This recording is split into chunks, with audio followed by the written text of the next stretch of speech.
Et nous sommes de retour au plateau pour la dernière partie de cette émission. Nous abordons notre quatrième et dernier sujet, Togo, interdiction de l'exportation de la ferraille collectée. Et donc, il n'est plus possible d'exporter du Togo de la ferraille ou ses sous-produits ferreux collectés sur l'ensemble du territoire national. Et ce, jusqu'à nouvel ordre. C'est ainsi qu'a décidé Kai Mivedor Sambiani, la ministre du Commerce et de l'Artisanat et de la Consommation locale. La décision de la ministre a été rendue publique le 2 février. Dans cette note publique, Madame Mivedor explique que la mesure d'interdiction de l'exportation de la ferraille vise à encourager la transformation des matières premières locales avant leur exportation. On fixe aussi le prix d'achat à l'interne de ces produits.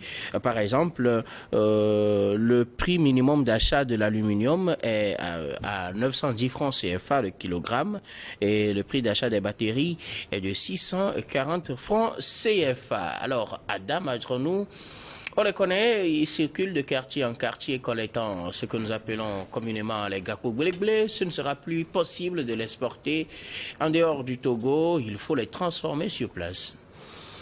Oui, vous savez, ce qui est intéressant dans cette décision, c'est justement le fait que cela répond à une politique vertueuse et ambitieuse du gouvernement qui, depuis très longtemps, le chef de l'État a dit qu'il faudrait que les réformes prennent en compte l'humain. Il serait question de pouvoir interdire. Non, je dis l'humain dans la mesure où vous avez parlé des gens qui font des gakpo-wigli, se promènent du jour au jour. Ça voudrait dire quoi? Il serait question de pouvoir dire voilà, on refuse l'importation de ces ferrailles-là, mais on n'a pas de solution alternative. Ça voudrait dire quelque part que c'est une ambition que le gouvernement s'est fixée qui ne menace pas en réalité le boulot, le job de ces derniers. C'est déjà un point très salutaire. Aujourd'hui, je pense que dans notre livraison, nous parlons donc de l'économie verte où les prévisions estiment l'Afrique à un bon niveau. Et lorsque vous prenez il y a de cela 5 ans, vous verrez véritablement que la politique togolaise tend à pouvoir, en tout cas, faire du pays une référence en ce qui concerne l'environnement. Tout comme il a fait avec le hub logistique, etc. Le Togo veut être un modèle en termes de l'environnement. C'est ce qui fait que nous constatons qu'il y a véritablement ces plantations d'arbres, etc. Mais au-delà de ça, vous constaterez que dans des pays, ça a été des décisions qui ont été des décisions un peu des décisions qui n'ont pas été au goût de la population parce qu'il n'y a pas eu en amont des politiques graduelles qui ont conduit donc à cette prise de décision. Je veux dire quoi par là? Vous verrez que depuis un moment, on fait la promotion du crédit bail pour faire en sorte que, en réalité, ailleurs, on prend une décision qu'à partir de maintenant, on l'a vu en Côte d'Ivoire, on prend une décision qu'à partir d'aujourd'hui, nous ne voulons plus des voitures qui datent de moins de plus de 10 ans au pays. Et lorsque vous les prenez, ce n'est pas donné à n'importe quelle bourse. Aujourd'hui, on a instauré une politique de crédit bail qui permet de pouvoir, en tout cas à la population, quelle que soit votre bourse, de pouvoir acheter des voitures neuves. Et je pense que cette politique a été expérimentée pendant un moment. Et aujourd'hui, lorsque vous demandez au sein de la population, chacun a un regard plus accentué sur l'achat de ces véhicules neufs parce que lorsqu'on vous dit des conditions, ce sont des conditions qui sont assez bonnes. Je pense qu'ils donnent l'exemple de la Côte d'Ivoire. Ah oui, la Côte. Mais évidemment, maintenant la ferraille, je pense que depuis il y a de cela 2 ans où le ministère des Transports a trouvé un site au niveau d'Agbelouhouin pour installer des unités de recyclage des voitures usées. Parce que le ministre a dit lorsqu'il lançait cette politique, c'était lors d'une journée du 1er juin. Et comme vous le savez, la journée du 1er juin est une journée où on fait un peu la promotion de la politique verte, du reboisement de la politique verte, où le Togo s'est véritablement engagé dans cette politique-là durant toute l'année. Je pense qu'on essaie véritablement d'inciter la population à planter des arbres et ça continue bien. Et il le disait, le Togo veut, dans un futur proche, faire en sorte que les voitures, et justement c'est là où on se projette sur cette politique dont je parlais tantôt, veut dans un futur proche, faire en sorte que des voitures à un certain âge ne puissent plus circuler Et partant de là, nous voyons qu'à un moment donné, il y a des voitures, vous les verrez, qui circulent dans les tréfonds de nos rameaux. Ce qu'on ne constate pas à Lomé, parce que lorsque nous comparons... Je sais, mais on peut pas... Je veux dire, si nous comparons Lomé et Dakar, nous comparons Lomé et Dakar, par exemple, vous voyez qu'il y a vraiment la différence. À Dakar, vous pouvez encore trouver des voitures de 1901 qui continuent pas à rouler. Au Togo, ce n'est pas le cas. Ça voudrait dire quelque part que nous avons su quand même d'une manière ou d'une autre pouvoir donc implanter cette politique-là. Donc parlant donc de recyclage de ces voitures-là, il expliquait que le Togo veut faire cette politique-là de l'environnement en faisant en sorte que nous ayons non seulement des voitures qui ne sont pas tellement avancées dans l'âge, mais ça ne doit pas être une politique agressive, mais également faire la promotion des voitures à hydrogène, où nous les voyons aujourd'hui, les voitures électriques, etc. Mais quelle est la politique la plus adaptée? Et avoir des villes également écologiques. Et vous en souvenez quand on nous en parle avec la cité de Koumé, où pratiquement qu'on veut faire une ville pratiquement écologique. Parce que vous verrez, je prends également l'exemple d'Abidjan, vous verrez pratiquement en pleine ville, nous avons des forêts en agglomération. Ce qui n'existe pas ici. Ces forêts permettent d'atténuer le taux du COD au sein de la population. Lorsque vous êtes au bord de la rue, j'ai vu ça à Cotonou, vous êtes étouffé lorsque vous avez des comorbidités liées donc, aux maladies du corps. Vous êtes au bord de la route, vous verrez véritablement que ça a un impact direct sur l'humain. Donc je pense que... C'est quoi avec l'interdiction d'exportation de la ferraille? Oui, l'interdiction de la ferraille permettra d'abord de pouvoir, en tout cas, inciter au niveau local, l'industrie locale, qui permet, parce que lorsque vous prenez aujourd'hui, n'oubliez pas, vous prenez, je vous explique, parce que lorsque vous prenez par exemple, nous avons ici Sototo, nous avons également 2 unités qui font de la transformation du ferraille en fer, et dans le recyclage de ces ferrailles-là. Eux-mêmes, des fois, ils sont justement en pénurie. Parce que ce n'est pas parce que ces ferrailles ne datent pas d'aujourd'hui, il y a des ferrailles qui s'achètent au Togo, mais ils sont en pénurie parce que le prix n'est pas équilibré.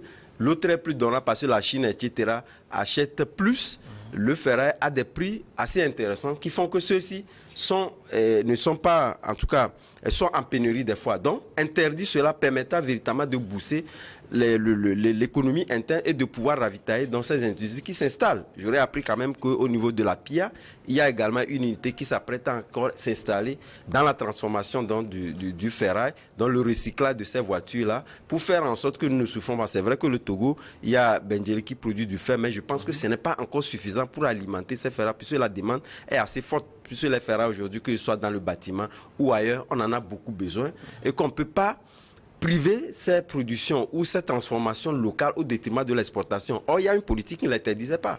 Donc, je pense qu'avec cette décision qui ne doit pas être seulement un arrêté, cela permettra de pouvoir, en tout cas, pouvoir l'implémenter dans nos tests et faire en sorte que l'interdiction devienne. Sinon, on parlera d'abus parce que les tests qui ont permis de pouvoir donc faire l'exportation doivent donc modifier ces tests-là. C'est là où moi je dis qu'il faudrait quand même pousser plus loin, faire en sorte que ces ferrailles-là, à un moment donné, ce ne serait pas comme le cas où on a interdit, par exemple, l'importation des volailles en parlant du fait qu'il faudrait que le stock interne finisse d'abord, que demain, ces gens-là soient surpassés par ce qu'il y en a et que ces gens-là commencent pas à souffrir. Je pense que ça va impacter d'une manière ou d'une autre.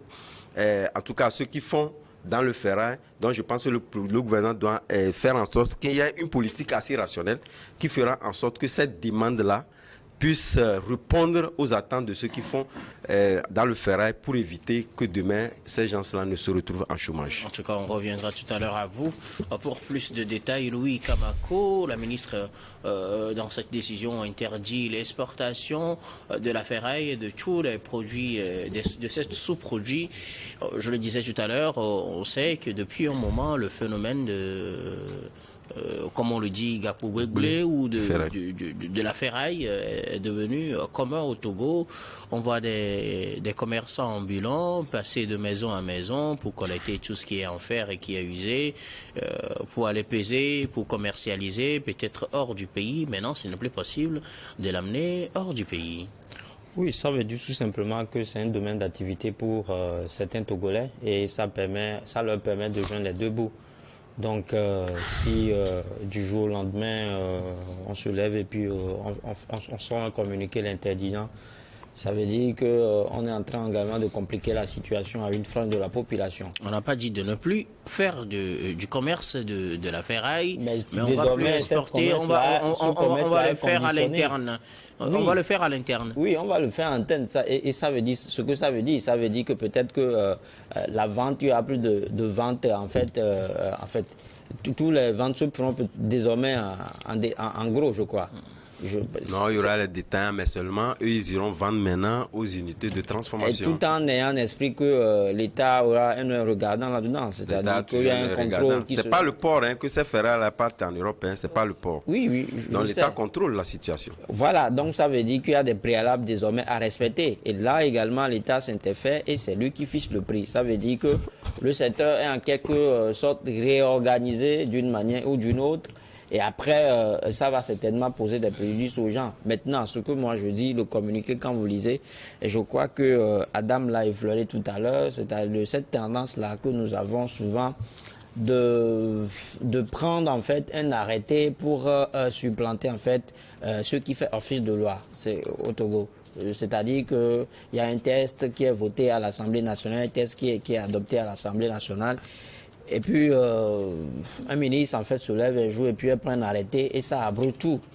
Je pense que c'est à peu près en fait, la frustration, même si les gens n'arrivent pas à l'exprimer en tant que tel. Et comme je le disais tout au début, c'est un secteur d'activité pour certains Togolais et qui s'y adonnent.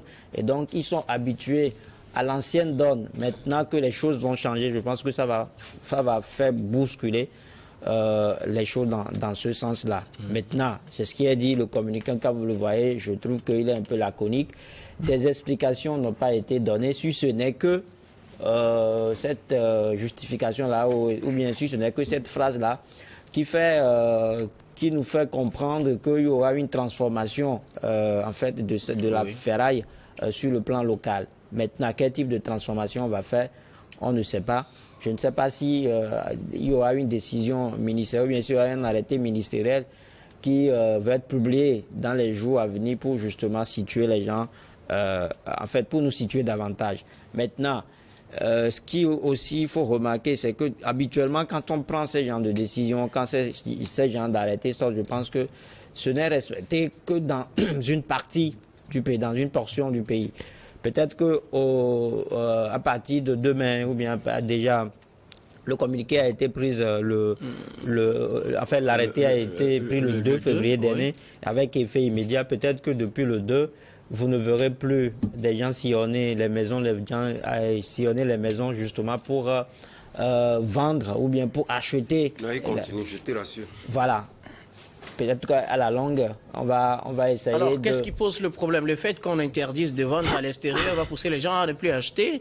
Si le marché interne est conséquent et qu'il est preneur, pourquoi ne pas continuer? Ça veut dire tout simplement qu'il y a certainement des conditions, il y a des critères à respecter. C'est ça, parce qu'on dit que l'exportation n'est plus possible, si ce n'est plus possible, et que l'État vient même fixer le prix. Et qui peut-être ne peut pas faire, qui ne veut pas répondre à l'assentiment des commerçants. Donc ça veut dire que le secteur en quelque sorte est régularisé aujourd'hui. Et quand je le dis, quand c'est comme ça, ça va fausser les calculs. Peut-être que les gens ont déjà des stocks en fait, de cette marchandise-là et qui prétendent le vendre à leur propre prix. Maintenant qu'on on leur fixe le prix, donc ça veut dire qu'ils sont obligés de faire la volonté de l'État. Et donc à leur niveau, c'est un manque à gagner. Et donc c'est pour ça que je dis que peut-être que un travail de communication, de sensibilisation devait être fait en amont.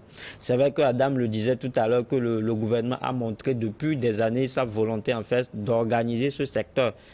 Mais quand on prend un communiqué comme ça tout dru, ça vient en fait compliquer la situation. Et comme je le disais tout à l'heure, peut-être à Lomé, cette décision avait été respectée, mais quand vous allez à l'intérieur du pays, ça ne va pas être le cas.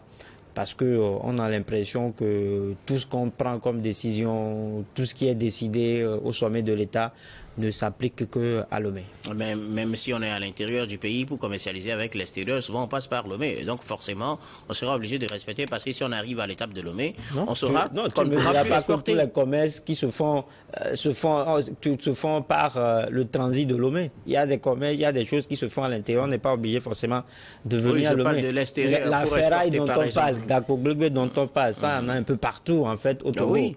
Donc on n'est pas obligé forcément de venir. Ça vient même du Burkina, du Niger, tout ça. On n'est pas obligé de venir à Lomé avant de se lancer dans un tel commerce. Ça se fait un peu partout. Donc la ferraille... Lui, en fait, il disait la finalité passe toujours par le port. Pardon? Il parlait de la finalité qui passe toujours par le port. C'est vrai qu'il y a les autres frontières à travers lesquelles les gens peuvent commercialiser, mais la plus grande partie passe par le port pour partir. Et donc, si quelqu'un à l'intérieur du pays, s'il vient à Lomé pour passer par le port, il saura que non, aujourd'hui, la ferraille ne passe plus par le port, par exemple, et qu'il faut la commercialiser avec les entreprises locales.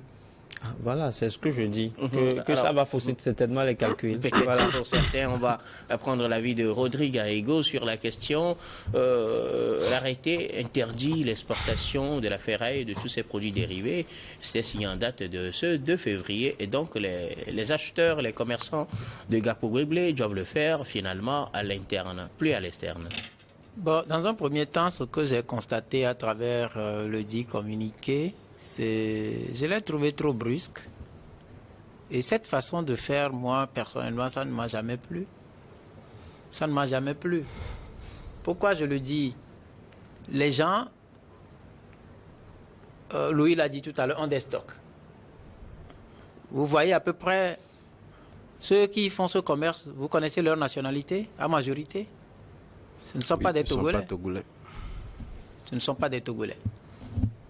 Et ils ont loué des terrains vides, clôturés ou non clôturés, dans plusieurs agglomérations à travers le pays. Et il y a nos jeunes qui le font. Eux, ils viennent plutôt vendre à ceux-là qui les convoient, que ce soit par le port ou par d'autres voies, vers leur débouché pour la commercialisation. J'aurais aimé qu'un travail soit fait en amont pour que dans le dit communiqué, qu'on dise à partir d'aujourd'hui, voici les sites sur lesquels vous pouvez vendre les Gakpo-Gbegbe en question. À partir du moment où on dit stop, ça ne va plus aller à l'extérieur, qu'on puisse dire aux gens, dorénavant si vous les avez, allez à Detikopé, allez à Tablibo, allez par exemple à Segbe.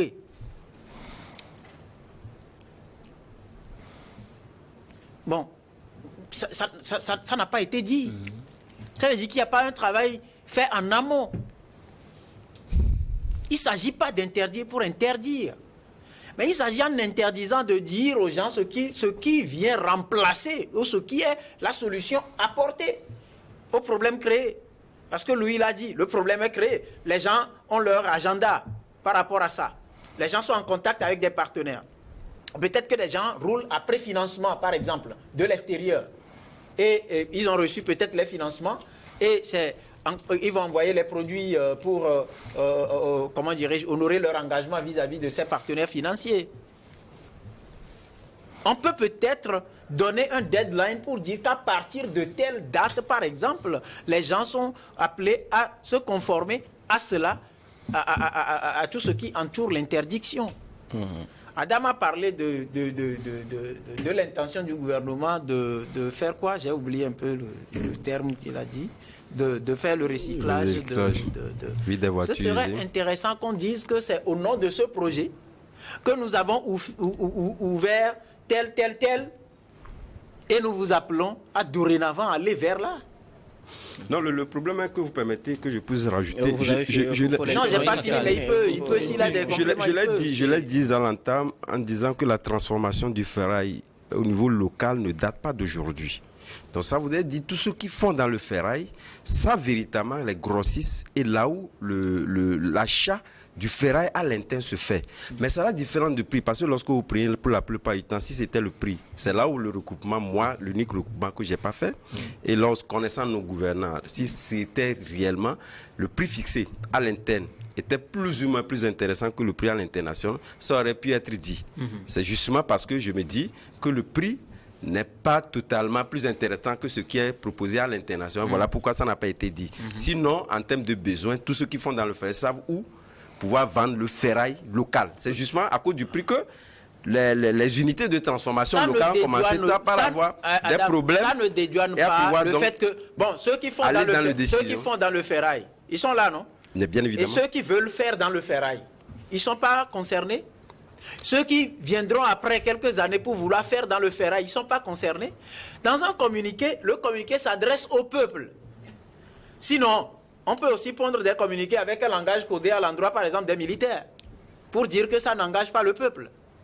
Mais personne ne se lève aujourd'hui comme ça et se lance dans un commerce. Adam, moi je ne critique pas pour critiquer, je dis, non, je ne maîtrise pas les contours de la chose, mais je dis que ce serait intéressant. Au Bénin, par exemple, avant que le président Patrice Talon ne dise que le coton béninois n'ira plus à l'extérieur, il a pris soin d'installer l'usine et il l'a inaugurée. Il a dit c'est pour ça que j'ai dit que le coton ne partira plus. Donc à partir d'aujourd'hui, vous prenez le coton, vous allez là. C'est un peu quelque chose comme ça que je dis. Si tel est que tu dis qu'on veut, tu as dit qu'on veut installer une usine de transformation au niveau de Pia.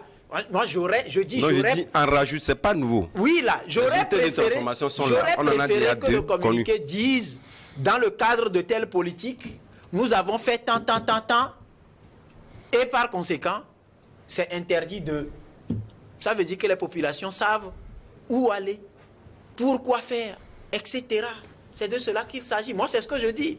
Maintenant, quant à l'engagement que la transformation locale soit faite, etc., mais qu'on tourne aussi le regard vers les plastiques.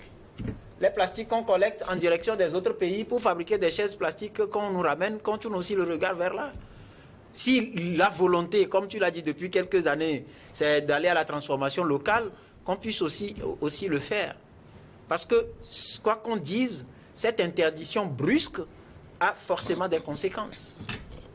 Et le prix fixé, pour moi, ça ne donne pas ça ne laisse pas le choix, par exemple, aux commerçants de choisir, comment dirais-je, l'acheteur. Donc, c'est-à-dire que c'est un peu... Voilà. C'est pour dire que le marché est régularisé. Oui. Finalement, on sait... Oui, bon, mais vous savez là où Rudy peut avoir un peu raison. Tu sais, les deux se font de pair. Lorsque vous prenez le ferraille, va de pair avec les plastiques. C'est vrai qu'au Togo, je connais au moins 2 unités qui, en fait, font dans le recyclage également, qui produisent comment vous appelez, les chaises en plastique. Les chaises en plastique. Et rien n'est dit en ce sens. Voilà. Il y a 2 unités ici au Togo qui le font dans la zone portuaire. Oui. Mais rien n'est dit dans ce sens-là. Ça voudrait dire demain, ils seront obligés d'être en tout cas en pénurie, pour que les mêmes communiqués soient, ils sont dans le même secteur. Donc, je pense qu'il fallait prendre tout de pair en même temps, parlant également en faisant la transformation locale du ferraille, faire également la transformation locale des plastiques. Parce que les populations vont savoir ce à quoi ces ferrailles-là vont servir. Oui, non, mais je pense ce que dit Rodrigue, il faut le prendre au sérieux. Oui, parce que ça dit que pas qu'on s'inscrit dans la logique d'un effet d'annonce. Aujourd'hui, on interdit en fait l'interdiction de la ferraille, c'est-à-dire que l'exportation, c'est-à-dire que les commerçants, ces commerçants-là vont peut-être respecter la décision du gouvernement. Mais s'il y a la longue, en fait, la transformation dont on parle n'a jamais eu lieu. Ils vont faire quoi? Ils vont demander des comptes à qui?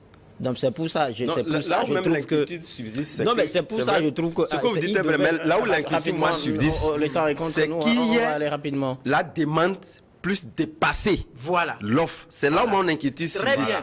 Où les gens seront dans l'obligation de voir leur activité s'arrêter. Voilà. Parce qu'ils ne peuvent pas consommer ce qu'ils apportent. Voilà. Est-ce qu'ils doivent continuer de faire le stockage, d'acheter pour stocker en attendant que... C'est ça, c'est ça. En fait. Moi, c'est là où m'inquiète. C'est pourquoi j'ai fait le parallèle en parlant... S'il y a des dispositions, le gouvernement peut aussi aller au fond. Ou le ministre peut aller au fond aussi. En parlant du volaille, c'est une communication, c'est un communiqué qui ne nous arrange pas. En parlant du volaille, on ne dit pas que, voilà, il y a une interdiction, passons pour promouvoir le marché interne. On dit justement, c'est pour permettre tout simplement de couler le marché local et puis ça va reprendre, ça n'a pas de sens. En tout cas, on ne nous a pas dit comme ça. Non, c'est ce que le communiqué des volailles disent. Non, je parle du communiqué des volailles. Non, on a fait une parade, on a fait la parade entre les deux.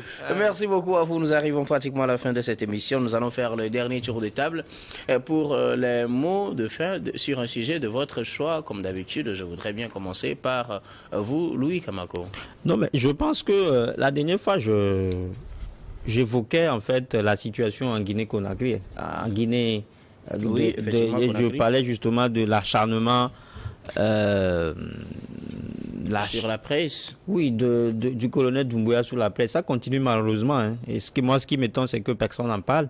La communauté internationale n'en parle pas. Et on fait comme si de rien n'était. Et parce que je le dis, parce qu'à l'époque, je parlais justement de ce média-là, Espa TV, qui a été suspendu. Le média a été retiré du bouquet Canal+. Le promoteur, de par ses efforts, est allé négocier avec Télésuite. Et hier, je trouve que, ou bien je constate que on a également demandé à ce que ce média-là soit de nouveau retiré sur Télésuite. Donc c'est un acharnement en fait contre ce média. Et quand vous allez remarquer que de par le passé, colonel Doumbouya a demandé que ce média lui soit vendu pour sa politique, ce que le promoteur Lamine Kuirassé a refusé. Donc aujourd'hui, puisque lui, il a tous les moyens, il a la palais répressive de l'État, il s'en sert pour lui rendre compte. Malheureusement. En tout cas, malheureusement, hein, pour la presse en Afrique et en Guinée particulièrement, merci beaucoup à vous, Louis, d'avoir répondu à notre invitation. Vous êtes journaliste et analyste politique. Merci d'être passé sur ce plateau. Merci pour l'invitation. Rodrigue Aego, vos mots de fin. D'où je viens, on dit, si tu es beau, c'est aussi problématique. Si tu es aussi vilain, c'est toujours problématique. Il ne faut être ni beau ni vilain. Et donc, à un moment donné, il ne faut pas penser qu'on est plus fort que les autres. Parce qu'il y a, de façon naturelle, la maladie et la mort qui démontrent que personne n'est fort. Covid l'a fait. Donc, messieurs et dames, dirigez bien vos pays. Conduisez bien vos peuples. Respectez-les. Parce qu'un jour viendra, vous serez seul devant le tribunal de l'histoire. Et après vous, il y aura forcément quelqu'un, de force ou de gré, que ce soit un départ voulu ou non voulu, vous partirez soit par la maladie ou par la mort. Donc apprenez à quitter les choses avant que les choses ne décident de vous quitter. Merci. Merci beaucoup à vous, Rodrigue Aego, journaliste, analyste politique. Merci d'avoir répondu à notre invitation. Moi qui vous remercie. Je vais terminer avec vous, Adam Ajronou. Oui, moi j'ai un regard fructueux sur une association qui s'est mis, en tout cas, qui se fait le pont entre le gouvernement et la population à la base, en faisant en sorte de pouvoir mieux expliquer les problématiques et les politiques publiques du gouvernement pour faire tirer meilleur profit à la population. Je veux parler de l'association Pont Citoyen qui, dans le week-end dernier, a organisé un atelier d'ores et déjà pour réellement faire partie du constat du fait que, en tout cas, les enjeux politiques ne sont pas bien expliqués à la population, où on constate des manipulations de la part des politiques qui font que cela débouche souvent à des violences. Donc, à l'orée de ces élections qui arrivent, il a eu à former, c'est un atelier des formateurs, d'une centaine de citoyens, à comprendre les enjeux politiques, surtout la question régionale. Même il y a certains leaders qui ne comprennent même pas ce que c'est que les élections régionales. Donc, il a eu à faire cette formation-là, dont j'ai un regard particulier à eux, et on les a encouragés à aller toujours de l'avant dans ce sens-là. Lorsque la population comprend mieux les enjeux politiques, cela atténue un tant soit peu dans cette manipulation qui conduit naturellement donc à des mouvements qu'on n'aurait pas voulu voir sur la tête de nos amis. Merci beaucoup à vous, Adam Ajronou. Vous êtes journaliste, directeur de publication de Vision d'Afrique. Merci d'avoir répondu à notre invitation. C'est un plaisir. Merci également à vous, très chers téléspectateurs, de nous avoir suivis. C'est la fin de ce numéro de Regard Croisé et de ce programme du soir.